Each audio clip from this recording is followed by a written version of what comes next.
Bienvenidos a su espacio de educación financiera en el programa Diálogo por su radio I99. Esta mañana vamos a hablar de un tema muy interesante y que consideramos muy valioso de traer a discusión, que es el rol de los acuerdos de libre comercio. ¿Qué ventajas trae para un país como Ecuador? A nivel político se habla mucho del influjo positivo, pero por el otro lado existen detractores de los acuerdos de libre comercio que dicen que son perjudiciales, en particular para los países pequeños o medianos, como es el caso de Ecuador. Para realmente abrirnos el foco desde un punto de vista exclusivamente técnico, nos acompaña esta mañana Víctor Jurado. Víctor Jurado es director ejecutivo de la Cámara Binacional de Comercio Ecuatoriana Italiana, además de presidirla o de ser su director ejecutivo desde el 2018. Él tiene una sólida experiencia en el comercio exterior, fue funcionario de ProEcuador, es profesor de la Escuela de Negocios de la Politécnica en Guayaquil y fue distinguido con la Orden de la Estrella por el gobierno italiano por su contribución a las relaciones bilaterales entre Italia y Ecuador. Víctor, gracias por estar esta mañana con nosotros y acompañarnos para hablar con nuestros amigos, aclarar dudas sobre la validez de los acuerdos de libre comercio. Muchas gracias, Francisco, por la invitación, por el espacio y muy contento de poder compartir esta charla. Gracias, Víctor. Para ti, desde un punto de vista técnico, ¿cuál es el rol de un acuerdo comercial para un país de mercado pequeño como Ecuador? Bien, aquí hay que tal vez dar un paraguas un poco más amplio, entender esta lógica del comercio mundial a través de la Organización Mundial de Comercio, ¿no? Entonces, tal vez vamos a remontarnos un poco en el pasado, final de la Segunda Guerra Mundial, el nuevo orden económico, Bretton Woods, y dentro de ahí nace Naciones Unidas, nace la Organización Mundial de la Salud, un poco el nuevo orden político y económico mundial, pensado para evitar una nueva guerra, ¿no? Ese era finalmente el objetivo. Y dentro de eso se identificó que uno de los aspectos claves era el comercio. Probablemente el principal, algunos tratadistas que dicen que toda guerra tiene un origen económico. Sin embargo, fue muy difícil de ponerse de acuerdo los países por los intereses propios. Y recién hasta el año 1995, 50 años después, se logró conformar la Organización Mundial de Comercio. Y uno de los pilares de la Organización Mundial de Comercio, en este antecedente amplio que te doy, es precisamente la no discriminación, ¿no?, de los países, entre los países. Me dirás, bueno, ¿y qué tiene que ver esto con los acuerdos comerciales? Fue un mecanismo a través del cual en negociaciones formales sobre la mesa, transparente para los demás países del mundo, puedan ponerse de acuerdo, vamos a decirlo así, socios comerciales. De hecho, es una de las excepciones a la normativa OMC de no discriminación, porque te dice tienes que darle el mismo trato a todos los países del mundo.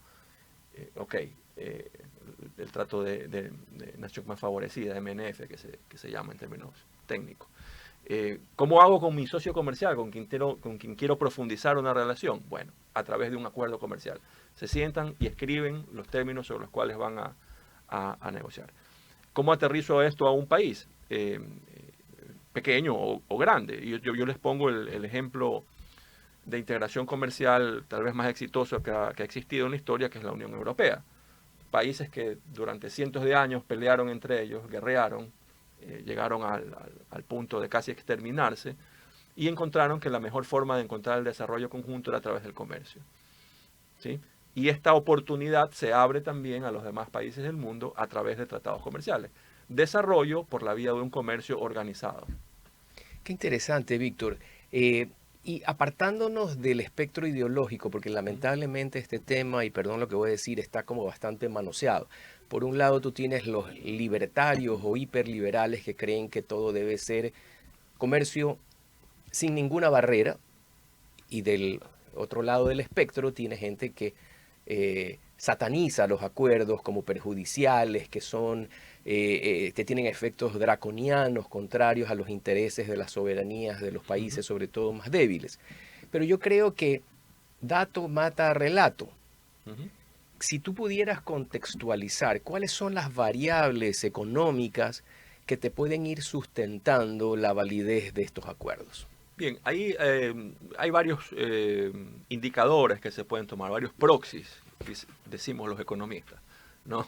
Aproximaciones, para poder entender si es que un acuerdo comercial ha funcionado o está funcionando bien.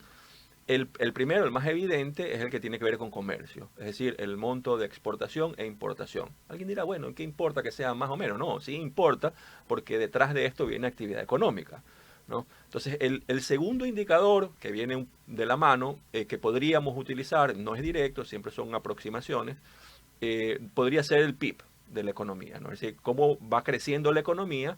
Claro, si se necesita más actividad, pues vamos a poner el caso de Ecuador, una mayor exportación de camarones, entonces eso mueve la industria del cartón, mueve la industria del plástico, el transporte, etcétera, ¿no? Que finalmente hace un crecimiento del PIB. Entonces, el crecimiento del PIB es otra variable que se debe analizar. Tercera, tal vez la más importante, si queremos pensarlo en términos del ser humano, es el empleo, ¿no? Porque genera empleo. Alguien dirá, bueno, pero si estás importando, estás dejando de producir, que esos son un poco las taras o los sesgos ideológicos. Claro, pero generas actividad en el mediano y largo plazo en actividades de importación o de manufactura o de servicios. Claro, que un día una persona se quede sin trabajo es gravísimo, es duro, es muy difícil de entender, pero en el agregado macro, estos ajustes de la economía terminan provocando un mercado laboral, digámoslo así, más amplio y por lo tanto el crecimiento del empleo es otra variable.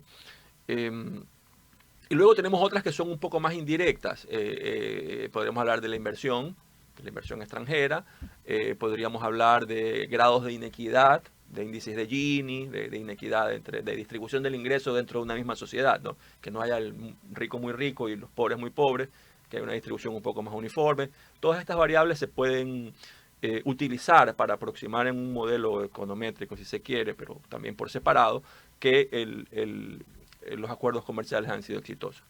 Y finalmente, yo, saliendo un poco de esos tecnicismos, porque es un poco Sí. técnico el tema, yo te digo, la mejor prueba está en, en la historia, digamos, la casuística, decimos también los académicos, es decir, revisar lo que ha sucedido en países que ya tienen mucho más tiempo en acuerdos comerciales. Entonces, la casuística lo que demuestra es que estos países que han tenido una apertura comercial, digamos, anticipada, que se iniciaron en estos caminos, que han firmado acuerdos comerciales, han crecido, se han desarrollado, han tenido mejor empleo, mejores condiciones, finalmente mejor desarrollo para su gente, que es lo que se busca, el tema del desarrollo.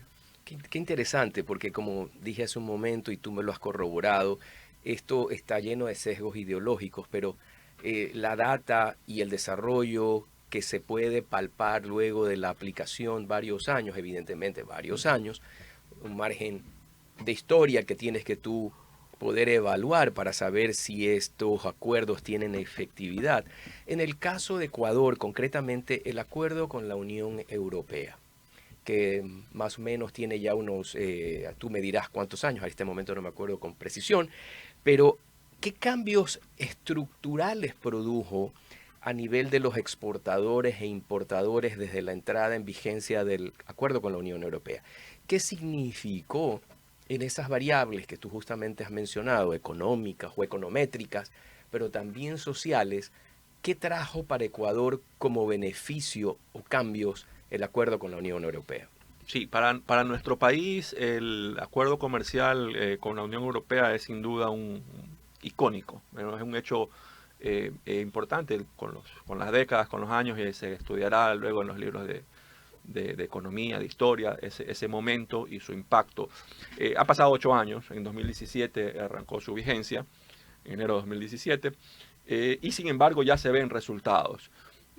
Para, eh, para nuestro país, para el Ecuador, ha significado, esto es un criterio personal, ha significado el pilar sobre el cual se ha defendido el empleo en nuestro país. Mira que no estoy hablando de exportaciones, no estoy hablando de que los dólares, las divisas, que todo eso es cierto, ¿ah? No, pero lo que tú acabas de señalar es Es el fundamental. empleo. Porque los sectores que son muy intensivos en mano de obra en nuestro país, que son los principales, banano, cacao, flores, Café, café, en todo lo que somos potencia mundial, rosas, camarones, etcétera, por ejemplo. camarones, la pesca, la manufactura de los procesados de atún, etcétera, etcétera. Esos empleos se han sostenido gracias a que ha habido mercado, es decir, que ha habido ventas, que ha habido exportaciones, donde en la Unión Europea, que es nuestro principal mercado, por mucho el principal mercado para la producción no petrolera de nuestro país. Es decir, al final del día, más allá de las divisas que se generan, más allá de las exportaciones, crecimiento de empresas, todo esto que es cierto, aterriza en una defensa. Digo defensa porque, claro, el país vive situaciones complejas, con, digamos, déficit de empleo, etcétera, pero en una defensa del empleo y defensa y crecimiento del empleo en esos sectores intensivos de mano de obra. Entonces, al final del día, para el Ecuador, y esto se medirá, como te digo, ya en la historia, con los años, ha significado el que nuestro país pueda, en estos últimos 8 años, defender esta situación de cohesión social, también por el empleo, ¿no? También digo porque fueran los aspectos económicos. Claro, y lo que yo conozco, que no soy un experto ni mucho menos, simplemente sigo con interés este tipo de temáticas, el acuerdo con la Unión Europea benefició a muchísimas exportaciones no tradicionales, particularmente en la Sierra Norte del país o en general la Sierra Centro. Y no hablamos solo de flores.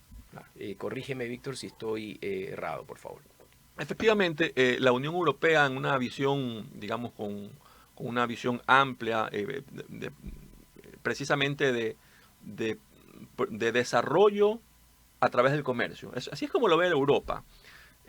Desarrollo de los pueblos, de las comunidades, del vivir de una manera, digamos, adecuada a través del comercio. O sea, no es el comercio en sí el fondo, el fin de la Unión Europea. Entonces la Unión Europea, por eso este acuerdo es icónico, digo yo, fue muy amplio en los términos de lo que se negoció, ¿no? Y aquí entonces tal vez podemos regresar al principio, me decías, bueno, los temores que existen por los acuerdos comerciales, ¿no? Los países se sientan y antes de negociar escriben sobre lo que quieren negociar, que puede ser un tema, pueden ser 10, puede ser lo más amplio que quieras.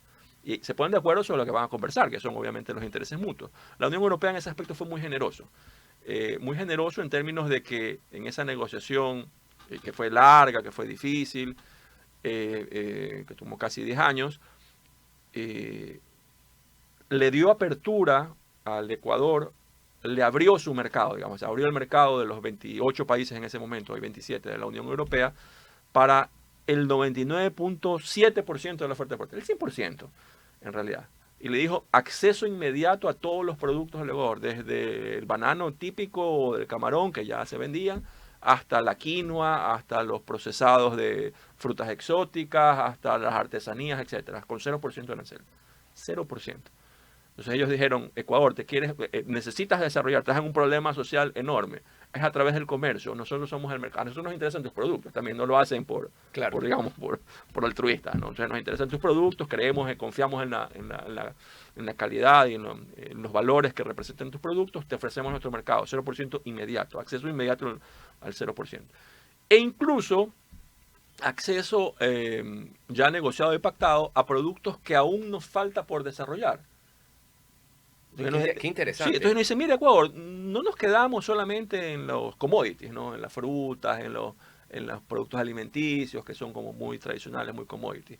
Nosotros te vamos a abrir nuestro mercado también a productos de valor agregado industrializado.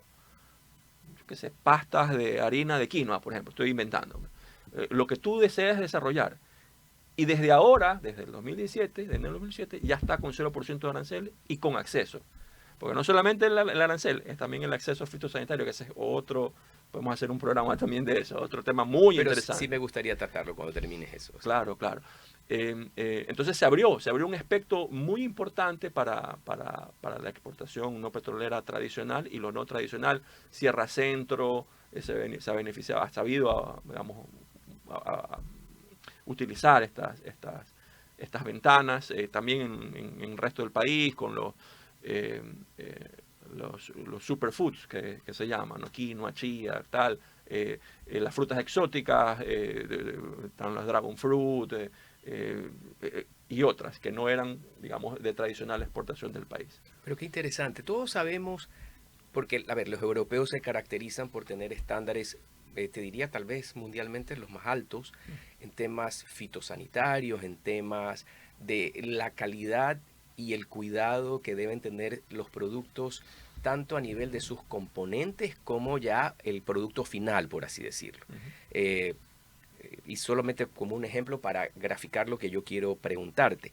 Porque sabemos, por ejemplo, que el mismo desodorante con la misma carátula, la misma marca y el mismo apelativo en Estados Unidos o acá en Ecuador tiene una serie de componentes que en Europa están prohibidos. Cuéntanos cómo fue esa evolución del Ecuador para poder cumplir con esos estándares tan altos y exigentes de la Unión Europea en cuanto a la calidad de los productos que se expenden en su mercado interno. Bien, esto sí es un mérito directo, hay que asignárselo a quien corresponde, un mérito directo de los empresarios ecuatorianos. Los empresarios ecuatorianos han logrado adaptar su oferta exportable a las más altas exigencias mundiales, en la Unión Europea entre ellos, pero solo ellos, también Japón y tal. Y bajo una lógica que no admite discusión, es decir, si tú quieres vender tu producto, antes, bueno, muchos años atrás se pensaba que la calidad era un factor diferenciador, ¿no? Entonces, era el producto de calidad o el producto de no calidad. Todavía hay algunos países que están corriendo ese rumbo. Hoy en día, la calidad ya no es un factor diferenciador, es un requisito. Entonces, si tú no tienes calidad al más alto estándar en tu producto no se vende en los mercados internacionales. No, O sea, no no tiene mercado. no gastes el No hay avión, no mercado. gastes nada. No gastes nada, porque nadie te lo va a comprar porque no cumple por el componente, por todo lo que puede venir detrás de esto. Entonces, el primer paso, y esto lo hablábamos siempre cuando arrancábamos en el proceso de adaptación de ofertas exportables, que tuve la oportunidad de trabajar también muchos años, es lograr esos estándares. Entonces, ¿cuál es el mercado al que apunta? Unión Europea, Estados Unidos, Asia, Japón, el que fuere, América Latina, el país, escógelo, cuál es la normativa más alta y comienza a ponerte tareas. Quiero llegar a la normativa a nivel 1, 2, 3, 10, escógelo. Y según eso vas a tener un mercado más pequeño o más amplio. En eso, como te digo, los empresarios ecuatorianos han hecho una buena tarea, cumplen con la normativa más exigente, la de la Unión Europea en muchos casos, en términos de medio ambiente, en términos de empleo.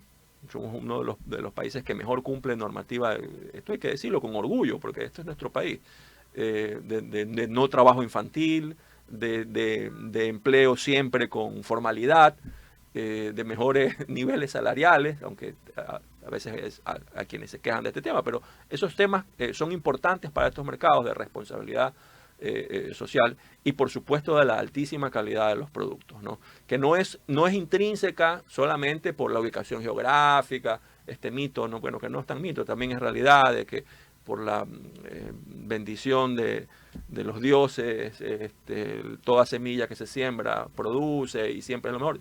Sí, tiene algo de eso, pero siempre con la mano de quienes hacen empresas que buscan el estándar de lo que consume el mundo. Porque ese es otro tema, ¿no? Entonces, a veces pensamos que los gustos y preferencias de los ecuatorianos, de los latinos, no son los mismos de los europeos, de los japoneses, de los norteamericanos. Hay que adaptar el producto al gusto y preferencia. Víctor, si bien tú has hablado de muchas cosas positivas, al día de hoy, ¿qué brechas y qué aspectos del acuerdo están todavía subutilizados y que Ecuador debería aprovechar? Sí. Bueno, yo creo que es un camino que recién lo arrancamos. Las posibilidades son enormes, también los desafíos. Yo te pongo tal vez me regreso a la pregunta anterior que hablabas de los estándares. Por esta situación tan difícil que vivió el mundo de la pandemia, ¿cierto? De los riesgos sanitarios, la discusión en Europa, por ejemplo, sobre la importancia del control de la alimentación para evitar enfermedades futuras, O sea, cómo evitar que la gente muera de cáncer y de enfermedades crónicas después de 20, 30 años. Entonces van a la alimentación y dicen, mira, pero te fumigas, los químicos, lo tal. Entonces se volvió mucho más estricta. Y ellos lo elevaron a nivel ley, Unión Europea, y es lo que se llama hoy el Pacto Verde, así se llama en Europa, el nombre común, o estrategia de la granja a la mesa. Entonces hicieron listados enormes de moléculas, de productos que ya no son posibles utilizarlos para alimentos que van a llegar a Europa. Otra vez, adaptar la oferta al estándar, al nuevo estándar mucho más alto, y con fechas y con tiempo, etc. Esos son los tipos de desafíos que se van viendo en el camino. Hay que seguir adaptando. No es que ya llegamos, con lo que llegamos, poco mucho, y luego no, se sigue adaptando. Y luego yo hablo siempre del aprovechamiento del acuerdo comercial. Entonces, lo que estamos, digamos, utilizando, aprovechando en términos de venta, de exportación, todavía es muy poco con respecto al universo de partidas negociadas, de productos que se podrían vender a Europa y por tanto crecer aún más.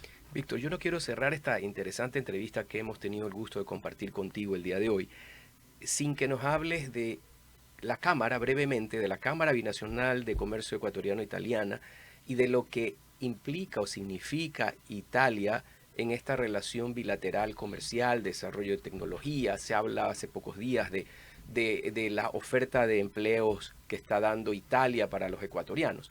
Así que para cerrar esta interesante entrevista, cuéntanos, ¿qué es la Cámara Binacional y qué implica Italia en el contexto de la Unión Europea con Ecuador en la relación comercial? Gracias, Francisco. Voy antes a tomarte un par de segundos, de minutos, 30 segundos. No me quiero ir sin dar números, es el sesgo del economista, no quiero dar unos numeritos. Bueno, ya no es solamente un tema, digamos, teórico. Pero aterricemos, a ver, veamos cuál es el número. Hoy en día, Unión Europea es el 25%, es la cuarta parte de la exportación mundial, de la venta que hace el Ecuador, para decirlo en términos sencillos, al mundo de productos no petroleros, va a la Unión Europea. Esa es la realidad. Nuestro principal mercado, por mucho. Segundo, Estados Unidos. Tercero, China. Y en ese contexto, Italia. Vamos a Italia. Otra cifra que es importante para demostrar que ha funcionado el acuerdo comercial, que está funcionando el acuerdo comercial. La exportación a la Unión Europea, a los 27 países que hoy en día son la Unión Europea, al inicio del 2017 eran 2.800 millones, números redondos. Hoy en día son 6.000 millones. ¿No? Un crecimiento de más de 3.000 millones en 7 años y medio, 8 años casi. Había el miedo, el temor de que no, vamos a vernos inundados de productos y la industria nacional va a verse perjudicada. La exportación ecuatoriana, o sea, la venta que hace el país hacia Europa ha crecido a una tasa promedio del 10.6% anual, casi 11% anual. La compra, la importación, que nos hemos beneficiado, porque también han llegado maquinarias más baratas, insumos más baratas, hasta vehículos, artículos de consumo también más baratos, ha crecido apenas a la mitad. Bueno, ahí tienes la demostración. Entonces, está la demostración clarísimo.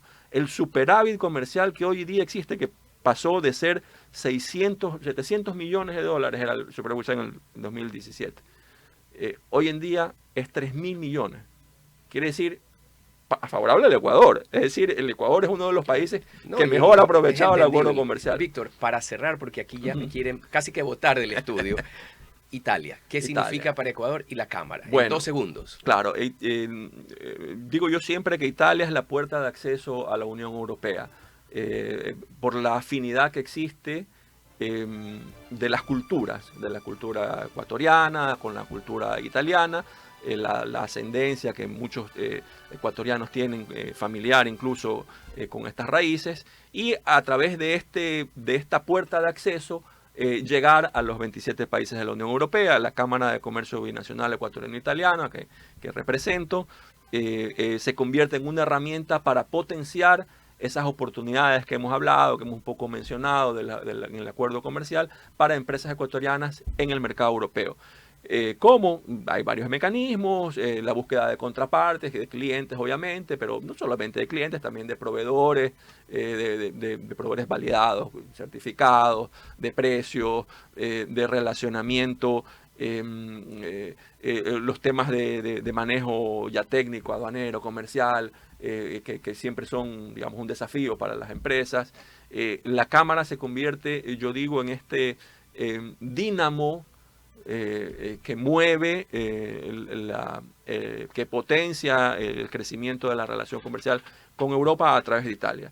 En estos 8 años que te puedo decir del acuerdo comercial, y gracias al impulso que se ha dado también con el apoyo de la Embajada de Italia en Ecuador, hemos logrado mover, digamos, a Italia de un 5º lugar como origen de las, digamos, como destino de las exportaciones ecuatorianas a un 2º lugar dentro de la Unión Europea, estoy hablando, y como el primer origen de maquinaria, de bienes de capital y bienes de insumos. Entonces, Italia no es solo pasta, no, Italia es una cantidad de tecnología automotriz, constructiva, a nivel de lo que es todo el mundo farmacéutico, en fin. Sí.